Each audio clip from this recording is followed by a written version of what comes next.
Bon, chers amis, chers camarades, bonsoir. Je vais vous présenter dans cette séquence 3 des candidats communistes qui vont participer à la liste La Gauche, la Vraie pour cette élection municipale à Montpellier, dont Roger Moncharmont, Inde Emad et Marjolaine Christian Charrière.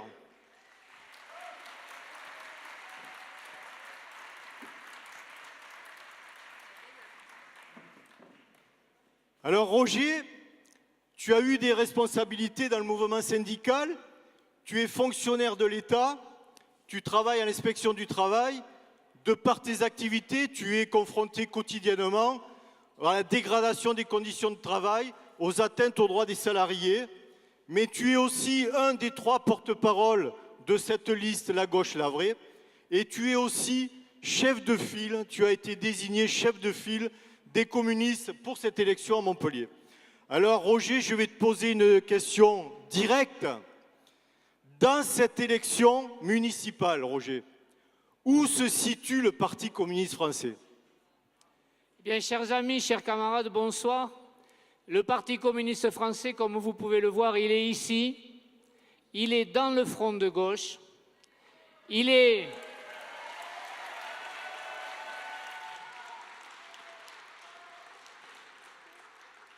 bien calé dans cette liste autour de la liste qui s'appelle La Gauche, la Vraie, emmené par notre jeune camarade du parti de gauche, Muriel Ressiguier, dont je salue ici la détermination, le courage, la capacité qu'elle a à s'adresser à ses concitoyens avec beaucoup de simplicité.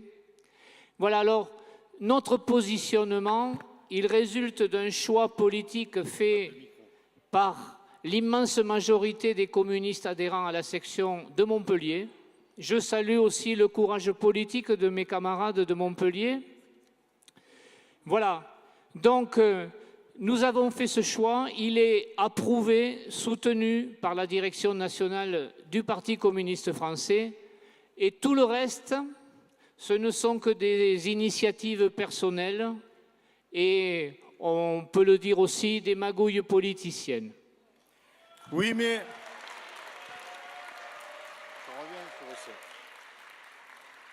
Oui, mais Roger, ce choix n'apparaissait pas évident, a priori. Pourquoi avoir fait ce choix? Il y a 4 raisons à ce choix. La première, c'est qu'il nous a paru évident que cette force politique, le Front de gauche, il fallait la faire grandir. Il fallait donc pas qu'elle s'éclipse le temps d'une élection. Il faut lui donner de la force parce qu'elle est un pôle de résistance, elle est porteuse de transformation sociale. La deuxième raison, c'est que nous avons voulu échapper à la tenaille qu'on voulait nous imposer. On nous sommait de choisir entre le Front de gauche et le Parti socialiste. Quelle absurdité! Si on veut rassembler à gauche, il faut commencer par construire une unité solide dans le Front de gauche.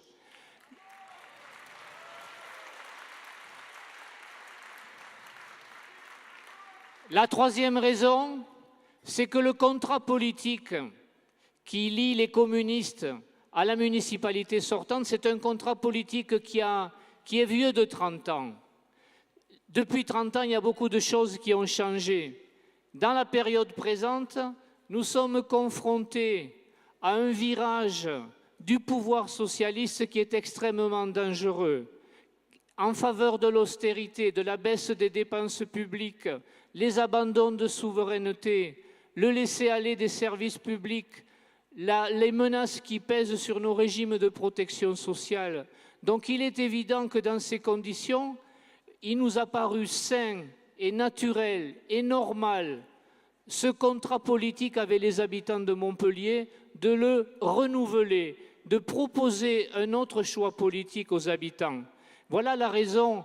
Il y a une 4e raison, c'est que nous pensons que la démocratie à Montpellier, elle est verrouillée. On est face à une gestion municipale qui est arrogante, qui est méprisante pour les citoyens.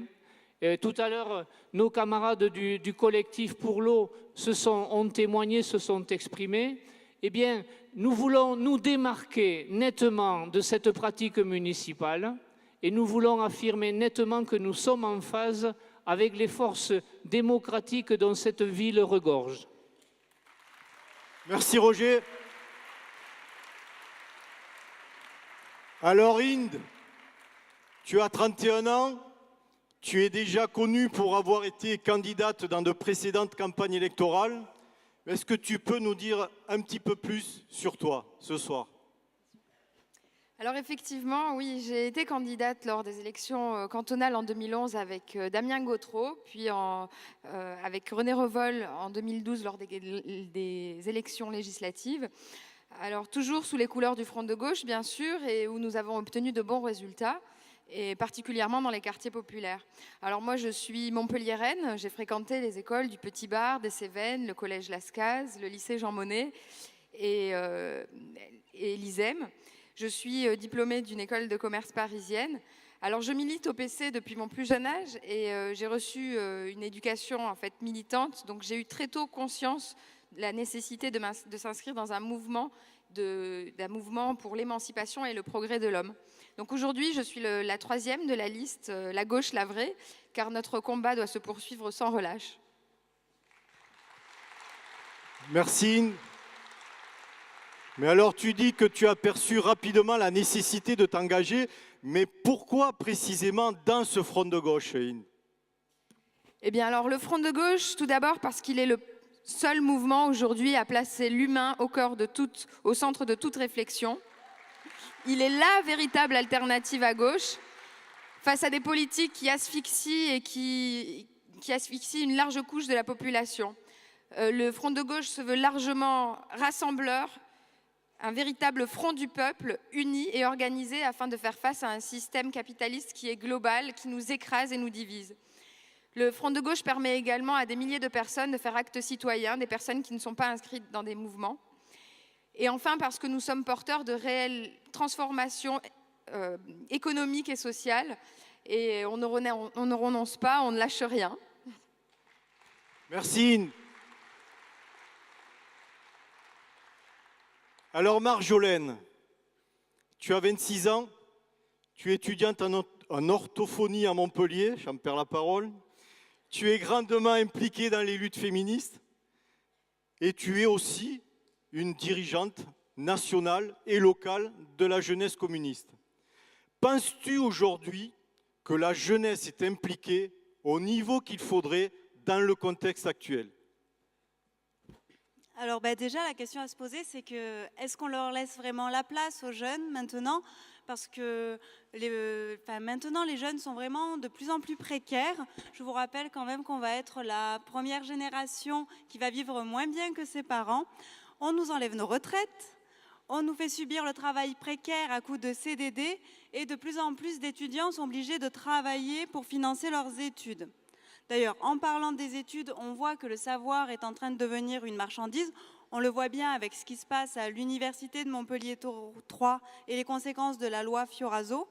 Mais d'ailleurs, on voit bien que les étudiants ne veulent pas que l'éducation devienne une marchandise. On l'a vu avec les luttes contre le CPE en 2006 et on le voit actuellement avec toujours l'UM3. Et je voudrais rappeler qu'à Montpellier, la moitié de la population a moins de 34 ans. C'est pourquoi ces préoccupations sont au cœur de notre liste, la gauche la vraie. Et c'est pourquoi j'appelle les jeunes à se mobiliser pour porter avec nous leurs revendications. Merci Marjolaine. Alors, Roger, je reviens vers toi. Au-delà de la jeunesse dont vient de parler Marjolaine, peux-tu nous développer un peu plus ou plus précisément sur vers qui vont les objectifs politiques qui sont dans cette liste du Front de gauche et dans cette campagne ? Nos objectifs politiques, je pense qu'ils concernent l'immense majorité de la population de cette ville. Je les rappelle. Nous sommes pour les libertés communales. C'est un joli nom, la commune, camarades. C'est mieux que la ville, la commune. Nous sommes pour que les problèmes qui dépassent le territoire de la commune, ils se règlent par la libre coopération entre les communes. Nous sommes donc contre la métropole. Nous demandons que sur la métropole, les habitants de cette ville soient consultés, qu'il y ait un référendum local. Nous sommes pour que l'argent public, il aille au service public, pour que l'eau revienne en gestion publique. Nous sommes pour abaisser le coût des transports publics, pour aller vers la gratuité. Nous sommes pour que la municipalité, elle soit un point d'appui pour les luttes des travailleurs, tous ceux qui défendent leurs activités, leurs conditions de travail, leur emploi. Par exemple, pourquoi ne pas lancer l'idée à l'initiative de la municipalité d'un grand pôle public du médicament et du secteur médical et biomédical? Nous sommes enfin pour un urbanisme qui respecte notre environnement naturel et qui ne déchire pas le territoire, qui ne le divise pas entre les petites villes, la grande ville, la métropole. Voilà, nous sommes pour un urbanisme maîtrisé, une ville où on ait le sens de la vie humaine, de la vie en société. Donc, comme vous le voyez, des objectifs qui concernent largement la population, mais nous avons un soin particulier pour 3 secteurs. Le premier secteur, c'est celui, là aussi, l'immense majorité, les gens qui travaillent. Quand je dis les gens qui travaillent, c'est du manœuvre à l'ingénieur. Quand je dis les gens qui travaillent, c'est aussi ceux qui, malheureusement, sont chômeurs. Voilà, ils ont besoin de points d'appui. Et puis, il y a, dans le travail associé, dans le savoir porté par les travailleurs, leur expérience, il y a une source inépuisable d'innovation, pas seulement sur le plan social, mais aussi sur le plan des innovations dans la gestion, des innovations de produits, des innovations technologiques. Voilà. Le deuxième secteur auquel nous nous adressons, tout particulièrement, c'est la population qui habite les quartiers. Il y a des injustices sociales flagrantes. La population de ces quartiers ressent un sentiment de relégation, de stigmatisation. Le problème, il est social. Ce n'est pas une question de religion, ce n'est pas une question de race, ce n'est pas une question de coutume ou de culture, c'est une question sociale. Ça se résout par l'égalité des droits sociaux, ça se résout par l'égalité des droits civiques et des droits politiques. Et bien entendu, ça se résout par une lutte politique commune à tous les secteurs de la population. Et enfin, nous avons une attention toute particulière à un nombre croissant de citoyens qui sont préoccupés par l'avenir de la planète et qui veulent naturellement faire quelque chose pour qu'on ait un développement de nos activités qui soit beaucoup plus respectueux des exigences de la nature. Merci Roger. Alors je me retourne vers In. Justement, In, tu le disais tout à l'heure et Roger vient de l'aborder, tu as grandi toi-même dans tous ces quartiers populaires. Comment tu verrais l'amélioration de la situation pour ces habitants de ces quartiers? Alors, tout d'abord, il faut que dans ces quartiers, on arrête de penser que les problèmes peuvent être réglés par des personnes qui vivent en dehors des réalités de ces quartiers, des quartiers. Je tiens également à dénoncer les pratiques d'encouragement au communautarisme et au clientélisme pratiquées par les politiques au pouvoir. L'amélioration de la situation des habitants des quartiers ne peut pas se faire sans eux. Nous devons tous ensemble nous mettre en mouvement en nous insérant dans un combat général face aux discriminations, aux inégalités, en faisant vivre une véritable démocratie participative et de proximité, ce que nous proposons dans notre programme. Le chômage, par exemple, dans ces quartiers, n'est pas un problème qui est limité dans ces quartiers. En fait, c'est un problème de la ville et il faut qu'il se règle par des actions qui ne sont pas limitées dans le quartier. Cette pratique est également cultivée par des actions sociales, par la social-démocratie. L'effort doit s'inscrire en fait dans un mouvement global, unitaire, car les problèmes des quartiers sont des problèmes de la ville. Dans les écoles, par exemple, l'égalité des chances n'existe pas. Le fait même d'en être issu condamne les écoliers et les étudiants à poursuivre un cursus professionnel court ou un cursus professionnel tout simplement, et cela est inacceptable. Tant de potentiel que j'ai vu gâché en fait par des conseils d'orientation orientés à la base, par une volonté de conserver une certaine domination, une certaine exclusion. Malheureusement, la conscience de classe disparaît aujourd'hui au profit de l'individualisme grandissant dans notre société et les quartiers n'y échappent pas. Donc aujourd'hui, j'ai envie de m'adresser à ces quartiers en leur disant que ça dépend de vous, que nous sommes en réel droit d'exiger les choses et qu'il faut s'unir. Alors unissons-nous pour transformer durablement nos quartiers. Merci. Marjolaine, tu es une militante pour l'égalité entre les hommes et les femmes. Peux-tu nous expliquer pourquoi il faut encore et toujours continuer ce combat féministe? Parce qu'il existe encore et toujours des inégalités à la fois sociales et culturelles entre les hommes et les femmes. Alors, je suis désolée, je vais rabâcher, mais il existe encore des inégalités au travail. 80% des emplois précaires sont occupés par les femmes. À un niveau égal, elles gagnent 27% de moins. Et c'est encore elles qui, à la maison, font 80% des tâches ménagères, dont le soin aux enfants. Alors ensuite, pour les violences, il y a une femme sur 10 qui est victime de violences conjugales et ce sont les femmes qui subissent le plus la traite et le viol tarifé. Alors évidemment, je veux parler de la prostitution. Ensuite, les femmes subissent le sexisme ordinaire au quotidien et elles se sentent beaucoup moins la légitimité d'occuper l'espace public que les hommes. Oui, Marjolaine, c'est bien tout ça, mais j'ai envie de dire... Tu t'arrêtes au constat, est-ce que tu pourrais annoncer ou nous faire part de quelques propositions pour changer ces situations? Alors évidemment, notre liste La Gauche, la Vraie a des propositions, donc je vais vous en dire quelques-unes.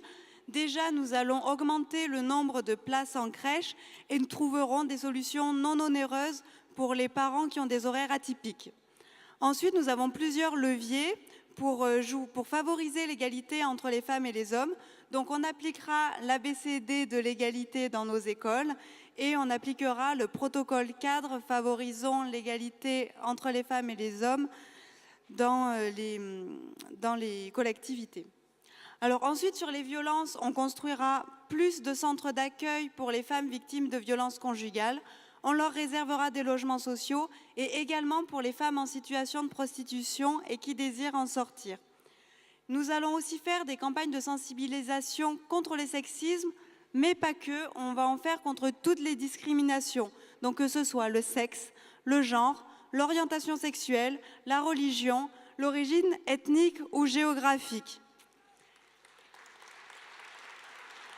Et je tiens vraiment à préciser que nous ne nous laisserons absolument pas impressionner par les fascistes réactionnaires qui défilent en ce moment dans nos rues pour un ordre moral, soi-disant un ordre moral, qui est vraiment dépassé et je le vois bien ce soir avec vous. Merci Marjolaine. Je crois que dans notre histoire, on a rarement été à une période aussi difficile, aussi périlleuse. Et je pense que pour nous, pour les gens, pour le peuple, ça serait se mettre en situation de faiblesse que de s'abstenir de voter dans une période aussi difficile. C'est se mettre en position de faiblesse politique. C'est se mettre aussi en situation de danger que de voter par dépit ou par provocation pour des forces fascistes xénophobes. Voilà, donc moi j'ai envie de dire, eh bien il faut se mobiliser, il faut y aller, il faut voter, il faut faire des choix politiques clairs. Et vous avez la possibilité de faire un choix politique clair avec la liste La Gauche, la Vraie. Au-delà de cette élection municipale, eh bien, il faut s'organiser, il faut créer des assemblées citoyennes, des comités unitaires du Front de gauche dans les quartiers, dans les entreprises. Il faut reprendre du pouvoir, il faut s'organiser et les élus que nous serons là pour relayer vos luttes. Merci. Merci Roger, merci Marjolaine, merci Rine. Merci à vous et bon vote.